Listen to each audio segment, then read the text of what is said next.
adesso abbiamo pensato a voi, ecco, perché qualcosa bisogna fare. Non sai dove battere la testa, no? Vai all'ULSS e loro ti dicono, anche loro avranno le loro disposizioni, però ti dicono quello che devono dirti e tu aspetti.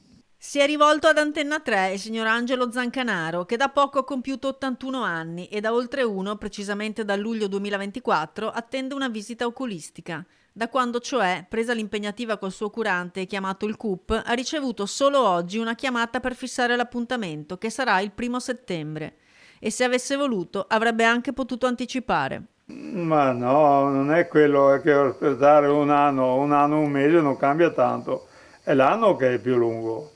Sì, è oggi che me l'hanno mandato, mi hanno detto di confermata, insomma, ecco.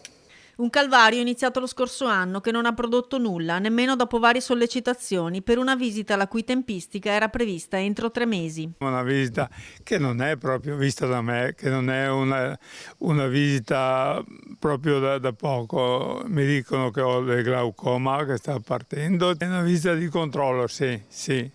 Adesso l'appuntamento è fissato, grazie anche al pronto interesse del direttore Benazzi, al quale però il signor Angelo rivolge una domanda. Mi sembra strano che in un anno non abbia trovato un buco per fare una visita. Ecco. Proprio il dottor Benazzi ha comunque voluto tornare sul punto delle liste d'attesa.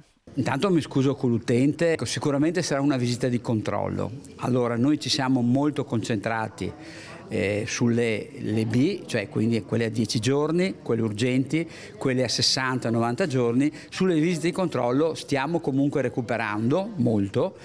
Ci siamo anche impegnati, lo dico per tutti, a ridurre le catarate, cioè gli interventi di catarate che prima avevamo un anno e mezzo, 2. Entro dicembre li portiamo a 3 mesi. A fine anno riusciremo anche ovviamente a recuperare tutte le visite che sono quelle di controllo